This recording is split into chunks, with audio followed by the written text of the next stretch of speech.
Subscribe now and press the bell icon.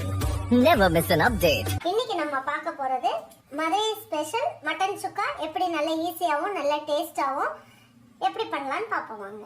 இந்த சுக்கா பண்றதுக்கு நம்ம என்ன பண்ணலாம், நல்லெண்ணெய் ஊத்திக்கலாம். நல்லெண்ணெய் ஊத்தி செஞ்சீங்கன்னா தான் ரொம்ப நல்ல டேஸ்ட் கிடைக்கும்.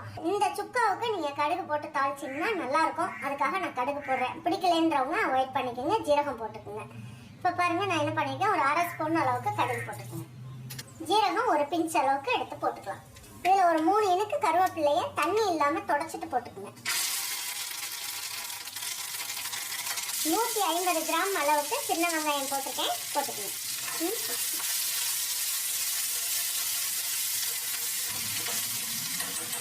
இந்த மட்டனுக்கு தேவையான அளவுக்கு உப்பு இந்த ஸ்டேஜ்லேயே போட்டுடலாம்.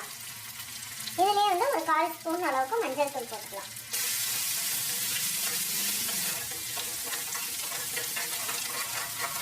பாருங்க, இந்த அளவுக்கு வதங்கினா போதும். இப்போ நான் என்ன பண்ணியிருக்கேன், ரெட் சில்லி பவுடர் ஒரு அரை ஸ்பூன் அளவுக்கு எடுத்து வச்சிருக்கேன், அதை போட்டுக்கலாம். இதுலேயே 2 ஸ்பூன் அளவுக்கு இஞ்சி பூண்டு பேஸ்ட் போட்டுக்கலாம்.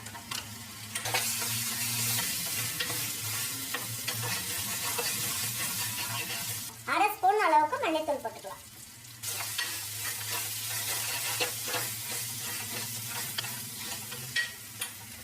நான் வந்து இதில் பட்டை, கிராம்பு, ஏலக்காய் எதுவுமே போடலை. இந்த கரம் மசால் பொடி இருக்கு இல்லைங்களா, நம்ம பிரியாணிக்கெல்லாம் அரைச்சி வச்சிருக்கோமே, அதில் ஒரு பிஞ்ச் அளவுக்கு போட்டுக்கலாம். பாருங்க, வெங்காயம் இந்த அளவுக்கு வதங்கினா போதும். இப்போ நான் 3/4 கிலோ அளவுக்கு மட்டனை வந்து பாருங்க நல்லா பொடி பொடியாக வெட்டி வாங்கிட்டு வந்திருக்கேன். சுக்கா அப்படின்னாலே இந்த அளவுக்கு இருந்தால் போதும். பாருங்க, இப்போ இதை வந்து நம்ம இதில் போட்டலாம். எலும்பு இல்லாமல் போட்டுக்கோங்க.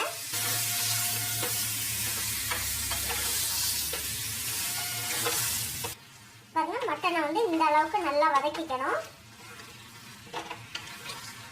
நல்லா சுருள வதக்கிடணும். வதக்கிட்டு நம்ம என்ன பண்ணலாம் அப்படின்னு பார்த்தீங்கன்னா, மட்டன் மசாலான்னு கடையில எல்லாம் விற்கிது இல்லைங்களா, அது ஒரு 25 கிராம் அளவுக்கு போட்டுக்குங்க.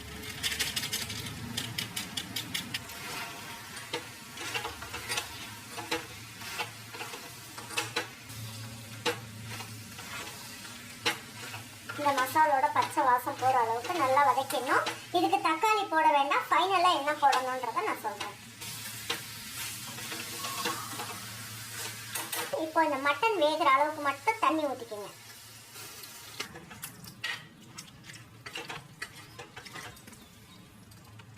இப்போ என்ன பண்ணலாம், கொஞ்சமாக மல்லி இலையை தூவி விட்டுறலாம்.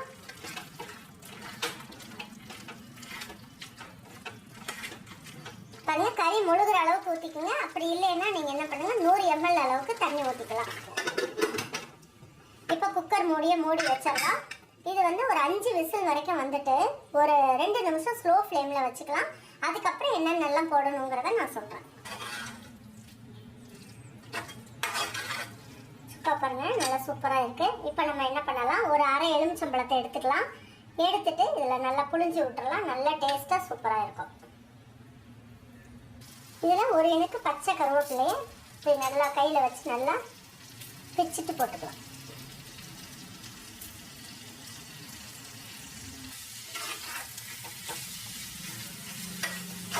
நம்ம ஊற்றின எண்ணெயெல்லாம் கசிஞ்சு சும்மா ஜம்முன்னு சூப்பராக வந்துருச்சு. ஜம்முன்னு ரெடி ஆயிடுச்சு. இப்போ இதை எடுத்து வச்சு பரிமாறிக்கலாம்.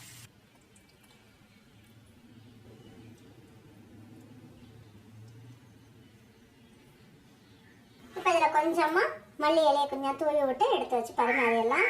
இப்போ உங்கள் வீட்டில் இருக்கவங்க எல்லாருக்குமே இதே மாதிரி ஒரு மட்டன் சுக்காவை நீங்கள் செஞ்சு கொடுங்க. செஞ்சு கொடுத்துட்டு அவங்களுக்குலாம் பிடிச்சிருக்கு அப்படின்னாங்கன்னா லைக் பண்ணுங்கள், ஷேர் பண்ணுங்கள், சப்ஸ்கிரைப் பண்ணுங்கள், மறந்துடாமல் கமெண்ட்ஸ் பண்ணுங்கள்.